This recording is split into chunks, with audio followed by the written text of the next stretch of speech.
मेरे एक बात समझ में नहीं आती है कि लोग कहते हैं कि जीवों के अंदर आत्मा नहीं होती है, इसीलिए जीवों को हम मार कर खा जाते हैं। मैंने कई लोगों से प्रश्न किया कि आप मांस का सेवन क्यों करते हैं, तो हमें जो मांसाहारी लोग हैं, जो मांस को खाते हैं, उन लोगों ने मुझसे यही कहा कि जीवों के अंदर आत्मा नहीं होती है। कुत्ता हुआ, बिल्ली हुई, चिड़िया हुई, मुर्गा हुआ, भैंस हो गई, इन सबके अंदर आत्मा नहीं होती। तो मैंने दिमाग में ये आया कि आत्मा नहीं होती है तो ये अपने आप को सोचते कैसे हैं, अपने आप को सुनते कहते हैं, अपने आप को मोटिवेट कैसे करते हैं, इनका गाइडलाइंस क्या है, ये अपने आप को इधर उधर कैसे चलते हैं। इस सब चीज़ को देखकर मैं हैरान रहता हूँ। परंतु जो लोग मांसाहारी होते हैं उनको मालूम होना चाहिए कि आपके अंदर जिस प्रकार से स्वैल है, ठीक उसी प्रकार से सभी जीवों के अंदर स्वैल होता है। बगैर स्वैल के उनकी मेमोरी काम नहीं करेगी, उनकी आत्म बल काम नहीं करेगा। उनको मालूम कैसे होगा कि हमको किधर जाना है, हमें किधर आना है। हर जीव के अंदर स्वैल होता है। कुछ लोगों का कहना है, जिनको आंतरिक ज्ञान है, उनको कहना है कि आत्मा अमर है, ईश्वर कण-कण में वास करता है। जब ईश्वर कण-कण में वास करता है तो जीवों के अंदर स्वैल क्यों नहीं हो सकता। जब हर जगह पर ईश्वर है, हर पेड़ में, धरती में, यानी हर नस नस में जितना ब्रह्मांड है, हर जगह पर ईश्वर का वास है, तो जीवों में ईश्वर क्यों नहीं हो सकता। जीवों में भी ईश्वर है, जीवों में भी वह आत्मा है जो हमारे अंदर है, वही जीवों के अंदर भी आत्मा होती है। परंतु लोगों का मन चंचल होता है, इसीलिए वह उनको काट कर खाते हैं।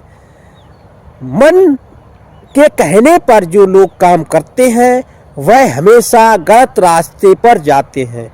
जो लोग अपने स्वयं से पूछते हैं, अपनी आंतरिक शक्ति से पूछते हैं, वह कभी भी गलत रास्ते पर नहीं जाते हैं। वह हमेशा आत्मबल से ही काम करते हैं। आत्मबल से जो इंसान काम करता है वह परम पिता परमेश्वर को हमेशा अपने हृदय में ही देखता है। वह कहीं मंदिरों के चक्कर नहीं लगाता है, वह कहीं गुरुद्वारा के चक्कर नहीं लगाता है, वह कहीं मस्जिद के चक्कर नहीं लगाता है। पेड़ पौधे कभी भी इधर उधर नहीं जाते हैं। आपने देखा हुआ गाय भैंस, कुत्ता बिल्ली कहीं भी मंदिर के अंदर पूजा पाठ करने नहीं जाते हैं। उनको मालूम होता है कि ईश्वर हमारे हृदय में है, स्वयं आत्मा ही परमात्मा है। हमें इन पत्थरों में कभी भी ईश्वर के दर्शन प्रतिबिंब के रूप में चारों तरफ दिखाई दे रहे हैं। तो हमें मंदिरों में जाने की जरूरत नहीं है, गुरुद्वारा में जाने की जरूरत नहीं है, मस्जिद में जाने की जरूरत नहीं है। आत्मबल ही परमात्मा है, आत्मा ही हमारा जीवन है। अगर हमारे शरीर के अंदर आत्मा नहीं होगी तो हम मंदिर नहीं जा सकते। हमारे शरीर के अंदर आत्मबल नहीं होगा तो हम किसी भी स्थान पर नहीं जा सकते। तो वो जीव जानते हैं, परंतु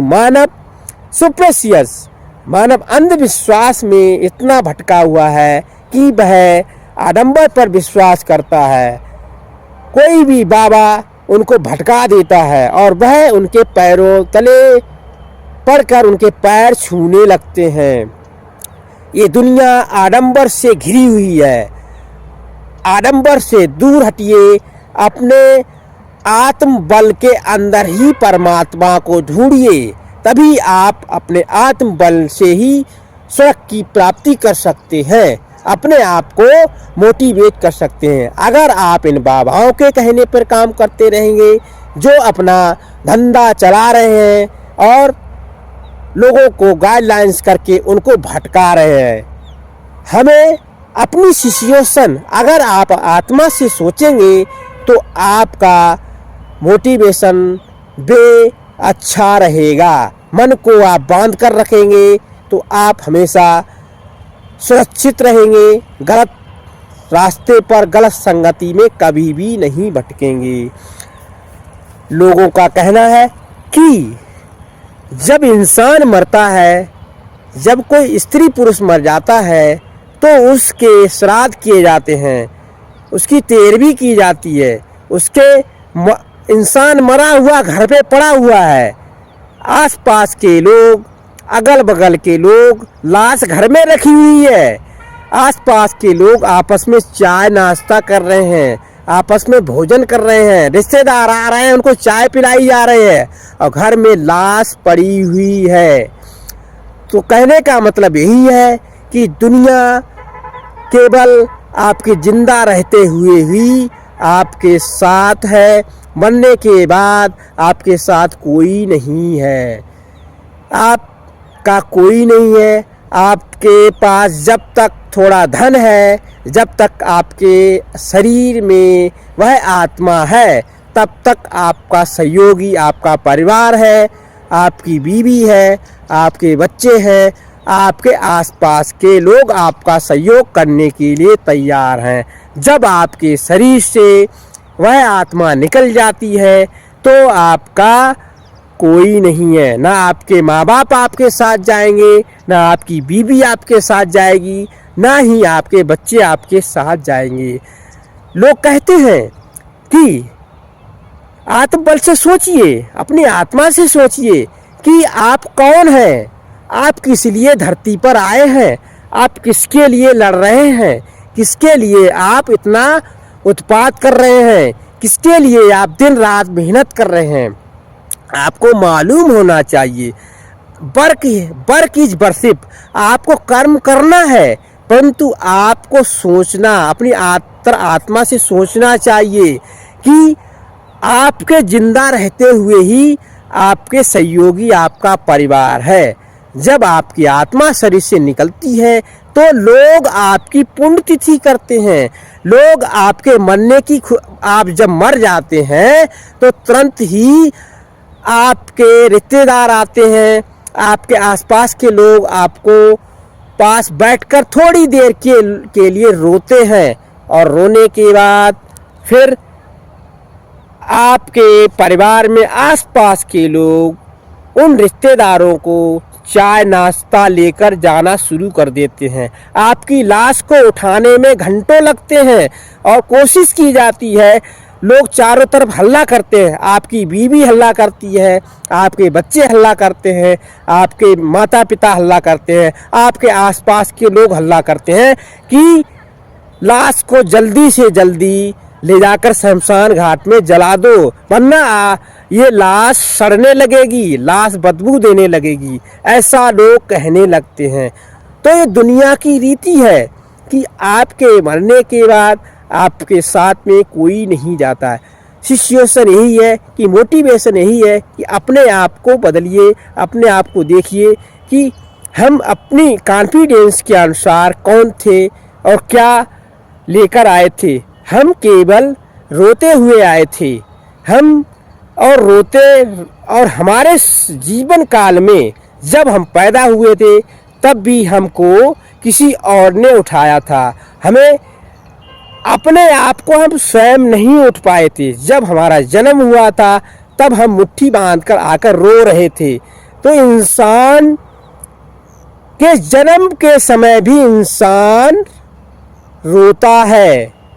वह रोता इसलिए है कि हम अब इस धरती पर कष्ट भोगने के लिए आ चुके हैं, इसीलिए नवजात शिशु बहुत तेजी के साथ रोना शुरू करता है। उसे मालूम हो जाता है क्योंकि नवजात शिशु भ्रूण के रूप में जब गर्भ में होता है तो उसको उसके अंदर वह एक परम पिता परमेश्वर का प्रतिबिंब उसके शरीर पर रहता है।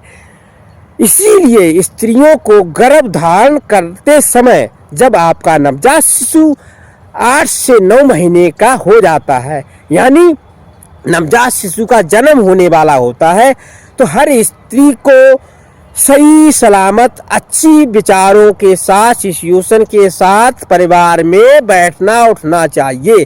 तभी आपका शिशु सही रास्ते पर चलने वाला प्रकट होगा। शिशु के जब आपका जन्म हो जाता है तब भी लोग खुशी मनाते हैं कि बच्चे का जन्म हो गया। दावत की जाती है, आसपास के रिश्तेदारों को बुलाया जाता है, चारों तरफ खुशहाली खुशहाली होती है। जब वही शिशु किशोर अवस्था में पहुंच जाता है, थोड़ा बड़ा हो जाता है, तो उस शिशु के माता पिता उस बच्चे पर प्रेशर डालने लगते हैं कि अब तुम बड़े हो चुके हो तो अब कुछ कमाना शुरू कर दो। तो ये दुनिया की रीति है, आपको सोच समझकर अपने कदम को उठाना चाहिए, क्योंकि जैसे ही आप बड़े होते जाते हैं तो आपके ऊपर जिम्मेदारियों का भार ऑटोमेटिक ही आने लगता है। जब आपकी मृत्यु हो जाती है, जब आप पैदा हुए थे तब भी लोग बड़ी खुशी के साथ ढोल ढमाके बजा रहे थे, रिश्तेदारों को बुलाकर आपके घर में दावत हो रही थी कि बच्चे के जन्म हुआ है, लड़के का जन्म हुआ है या लड़की का जन्म हुआ है, दावत की जा रही थी। हर्षोल्लास के साथ लोग बड़ा प्रसन्न थे। जन्म लेते समय भी लोग प्रसन्न रहते हैं।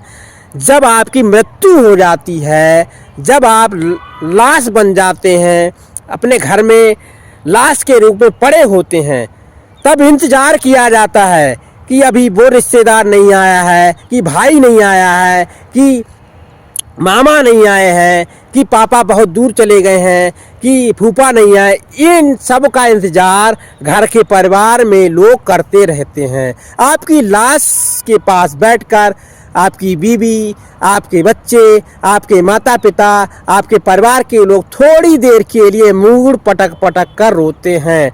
चेहरे आपके कफन से चेहरा उघाड़ कर देख देख कर थोड़ी देर के लिए रोते हैं।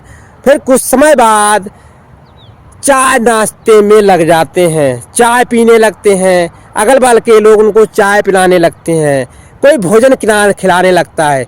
यानी इस धरती पर लोग आपके मरने के बाद भी फंक्शन करते हैं, खुशी प्रकट करते हैं। जब आप मर जाते हैं, आपको शमशान घाट में जला दिया जाता है।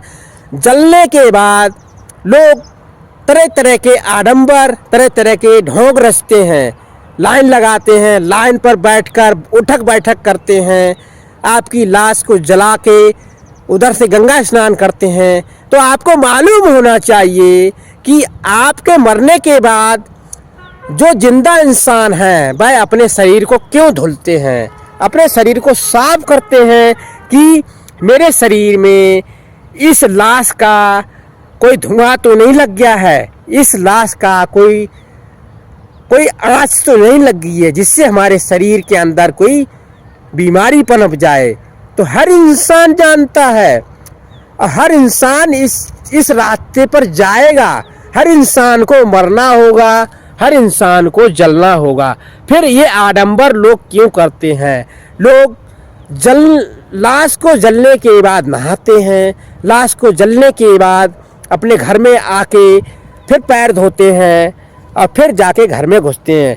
हमने एक दो से पूछ दिया कि आप लाश को जलाने के बाद नल पे पैर धोते हैं, नल पे कुल्ली करते हैं, तो उन्होंने जवाब यही दिया कि हम अभी लाश फूंक कर आए हैं, इसीलिए हम कुल्ला कर रहे हैं, हमारे शरीर में कोई रोग ना लग जाए। तो हम उन लोगों से यही कहते हैं कि जब आप मरेंगे, दुनिया की रीति है, अगर ऐसे ही घृणा द्वेष धरती पर चलते रहे, आडंबर पर लोग चलते रहे, तो इस धरती का क्या होगा? शरीर के अंदर कोई रोग नहीं होता। लोगों को मालूम होना चाहिए कि मरने के बाद शरीर में आत्मा ही नहीं है तो उस मरे हुए शरीर में रोग आपके पास कैसे आ जाएंगे? आपके पास भूत प्रेत कैसे आ जाएंगे? आपके पास चुड़ैल कैसे आ जाएगी? लोगों को मालूम होना चाहिए कि इंसान मर चुका है, उसके शरीर में ना जीवात्मा है, ना परमात्मा है, ना स्वैल, कुछ भी नहीं है। तो वह भूत प्रेत कैसे बन सकता है? ना कोई भूत है, ना कोई प्रेत है, ना ही इस शरीर को मरने के बाद आत्मा कहाँ जाती है, किसी को कुछ नहीं मालूम। परंतु लोग अंधविश्वास पर विश्वास करते हैं, पंडितों के कहने पर काम करते हैं। पंडित जो कहता है वैसे ही लोग श्राद्ध करते हैं। पंडित कहता है कि इस लाश को अगर 24 घंटे रख दो तो लोग अपने घर में लाश को 24 घंटे तक नहीं उठाएंगे। ये एक आडंबर है, आडंबर पे लोग काम करते हैं, तभी हमारे देश का डेवलपमेंट नहीं हो पा रहा है, हमारे देश का विकास नहीं हो पा रहा है। लोगों को मालूम होना चाहिए कि मर गए हैं, मरने के बाद जब आपकी लाश जलाकर लोग वापस आ जाते हैं तो कुछ समय बाद श्राद्ध किया जाता है, कौओं को भोजन कराया जाता है। तो कौए भोजन करके आपके मरे हुए इंसान को क्या जिंदा कर सकते हैं? कभी नहीं कर सकते हैं। आपको कौओं को भोजन कराना है तो अपने जिंदा रहते ही कराइए ना। आप मरने के बाद कौओं को भोजन देंगे तो वो कौआ जाके उस परम पिता परमेश्वर से जाकर कह देगा कि ये मेरे दादा थे, ये मेरे परदादा थे, इनको नरक में मत भेजना। ऐसा कभी नहीं होता है, ना कोई पशु पक्षी वहां जाकर बताता है। ये तो केवल पंडितों का बनाया हुआ ड्रामा है, आडंबर है। इन पर लोगों को विश्वास बिल्कुल नहीं करना चाहिए। अपनी सिचुएशन को बदलिए। मरने के बाद इंसान कहाँ जाता है उसका कुछ पता नहीं है। हर इंसान को मालूम होना चाहिए कि आत्मा शरीर से निकलने के बाद आपका शरीर मिट्टी हो जाता है। जब आप इस मिट्टी से घृणा कर रहे हैं तब आप इस मिट्टी से घृणा करेंगे तो उस पे आप कहाँ जाएंगे? इस मिट्टी में ही अनाज उत्पन्न होता है, इस मिट्टी से फल फ्रूट आते हैं, इस मिट्टी से तरह तरह की मेडिसिन आती है और वही मिट्टी आपके शरीर में है। आपका शरीर भी मिट्टी से बना हुआ है। फिर उस लाश को जलाने के बाद आप क्यों नहाते हैं? उस लाश को जलाने के बाद आप घर में कुल्ली क्यों करते हैं? उस लाश को जलाने के बाद कौओं को भोजन क्यों देते हैं? उस लाश को जलाने के बाद आप श्राद्ध क्यों करते हैं? ये सब आडंबर है, ये सब पाखंड है, इससे कुछ भी नहीं मिलने वाला। मानवता को अपनाइए। मानव धर्म ही सबसे बड़ा धर्म है, कोई धर्म नहीं है। केवल मानव धर्म अगर आप अपनाएंगे तो मानव एक दूसरे के सहयोग करेंगे, तभी हमारे देश का विकास होगा और आसपास के लोगों का विकास होगा। आप आडंबर पर बिल्कुल ना जाएं, अपनी सिचुएशन को बदलें, अपने आंतरिक शक्ति को जगाइए। आपके अंदर आत्मा है, तब तक ही आप कहीं भी चल फिर सकते हैं, खाना खा सकते हैं, सुन सकते हैं, पढ़ सकते हैं, लिख सकते हैं, दिमाग को चला सकते हैं। जब तक आपके शरीर के अंदर आत्मा है, वहाँ पर कोई मंदिर काम नहीं आएगा, वहाँ पर कोई मस्जिद काम नहीं आएगी। आपके अंदर केवल आत्मा है जो आपके शरीर को चला सकती है और आपको डेवलपमेंट कर सकती है। अगर आप इन आडंबरों पर विश्वास करते रहेंगे, इन सिचुएशन पर विश्वास करते रहेंगे, तरह तरह के पंडितों की राम कथा पर विश्वास करते रहेंगे, पाखंड पर विश्वास करते रहेंगे, तो आप ना अपना डेवलपमेंट कर पाएंगे, ना अपने देश का डेवलपमेंट करवाएंगे। आपका देश बहुत पीछे चला जाएगा। इसीलिए आडंबर से दूर रहकर अपने कॉन्फिडेंस की जो कॉन्फिडेंस को जगाइए, अपनी अंतरात्मा को जगाइए और आत्मा से क्वेश्चन पूछिए, तभी आप अपने आप को आगे बढ़ा सकते हैं। आज के लिए हम वीडियो में यही कहते कि मरने के बाद भी लोग तरह तरह के श्राद्ध करते हैं। जब आप मर जाते हैं तो लोग श्राद्ध करने की खुशी करते हैं कि ये मर गया है। तरह तरह की पार्टियां करते हैं, लोगों को बुला के भोजन कराते हैं।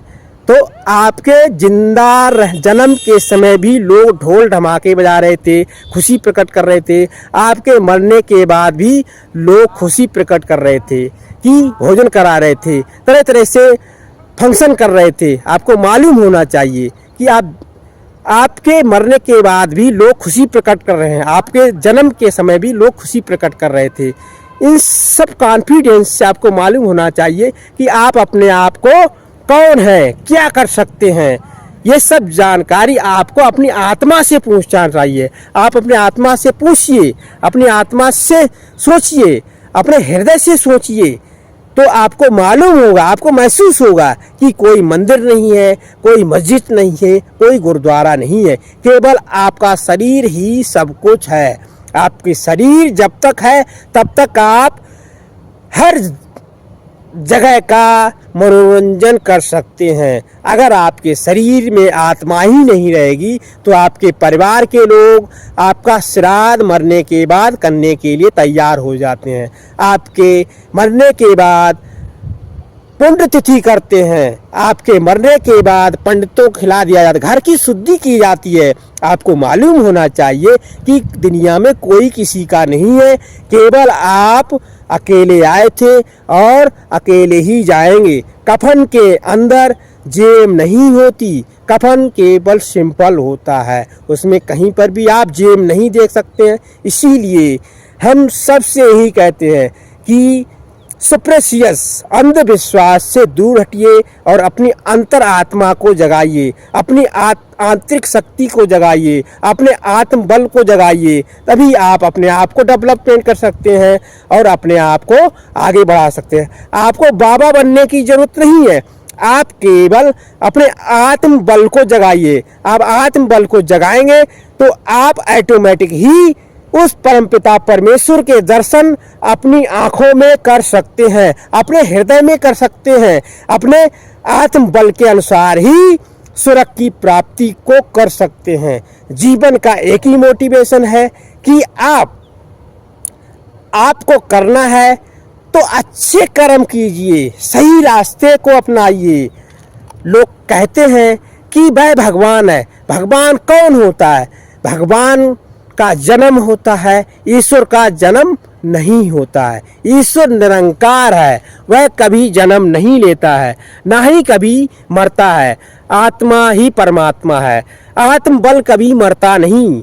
आप आत्म बल से सोचिए कि वह उसका शरीर बूढ़ा हो चुका है, उसके शरीर की सारा ढांचा दिखाई देने लगा है। लोग बड़े बूढ़े जो बूढ़े हो जाते हैं, आजकल के नवयुवक उनकी मजाक बनाते हैं। उनको सोचना चाहिए कि आप भी एक दिन बूढ़े हो जाएंगे। आपके शरीर में जो चमक है वो एक दिन झुर्रियाँ पर के आपके शरीर से खाल लटक जाएगी। आपके शरीर के अंदर की हड्डियाँ, जिस प्रकार से अगले इंसान की आप मजाक बना रहे थे, आज आपके शरीर की हड्डियाँ उसी इंसान की तरह दिखाई देने लगेंगी, तो आपकी दुनिया मजाक बनाएगी। इसीलिए हर इंसान को सोचना चाहिए कि किसी की भी कभी मजाक नहीं बनाना चाहिए। हर इंसान का शरीर आत्म बल से भरा हुआ है। आत्म बल कभी नहीं मरता है, आत्म बल हमेशा आपके शरीर में जिंदा रहता है। आपकी दिमाग काम स्लो करने लगता है, आत्म बल कभी नहीं मरता। आत्मा आपकी वही सोचती है, क्योंकि आत्मा कभी बूढ़ी नहीं होती है। आत्मा हमेशा जैसी जन्म के समय थी, आपका जन्म हुआ था तब भी आत्मा उसी आकार में थी। आपका शरीर बूढ़ा हो गया तभी आत्मा आपके शरीर में वैसी ही थी, और जिस रूप में आत्मा आई थी उसी रूप में आत्मा आपके शरीर को छोड़कर चली जाती है। तो आपकी आत्मा कभी बूढ़ी नहीं होती है, आपका आत्म बल कभी बूढ़ा नहीं होता है, केवल आपका शरीर ही बूढ़ा होता है। आपका शरीर आपके शरीर के अंदर हड्डियों को छोड़ने लगता है। लोगों के शरीर के अंदर क्या है? आपका शरीर का मांस हट जाता है, आपके शरीर में केवल हड्डी ही हड्डी है। एक आपके शरीर में स्ट्रक्चर बना हुआ है, उस स्ट्रक्चर से जब मांस हट जाता है तो आपका शरीर की हड्डी चमकने लगती है। तभी लोग कहते हैं कि वह बूढ़ा हो चला है। परंतु आपका आत्मबल वैसा का वैसे ही रहता है, आपकी सिचुएशन वैसी रहती है। लोग सोचते हैं कि बूढ़ा आदमी कुछ नहीं जानता, बूढ़ा आदमी के अंदर सब कुछ जानता है। इसीलिए इंसान को इंसान की कभी भी मजाक नहीं बनाना चाहिए। उनको सोचना चाहिए कि हम पर भी कभी बुढ़ापा आएगा, हम पर भी जवानी हमारे शरीर से ढल जाएगी, हमें भी एक दिन शमशान घाट में जाकर जलाया जाएगा, हमें भी एक दिन आत्मा छोड़कर चली जाएगी। तो सबको यही मालूम होना चाहिए, आपका आत्मबल, आपकी आंतरिक शक्ति को सोच कर आप देखेंगे तो आपकी आत्मबल ऑटोमेटिक आपके हृदय से आवाज़ देगा कि आपका शरीर आपका नहीं है, केवल आपका आत्मबल आपको इधर उधर ले जाता है। आत्मा जब तक है तब तक आप इधर उधर चलते फिरते हैं, तभी आपका जीवन है। जब आपकी आत्मा निकल जाएगी तो आपका जीवन हमेशा हमेशा के लिए ख़त्म हो जाएगा। तो आज के लिए वीडियो में हमने यही बताया था कि अपने आत्मबल को जगाइए, अपनी आंतरिक शक्ति को जगाइए, तभी आप अपने आप को स्वर्ग की प्राप्ति कर सकते हैं। उस परम पिता परमेश्वर के दर्शन अपने आत्मा में ही कर सकते हैं। तो आज के लिए इतना ही। जय हिंद, जय भारत।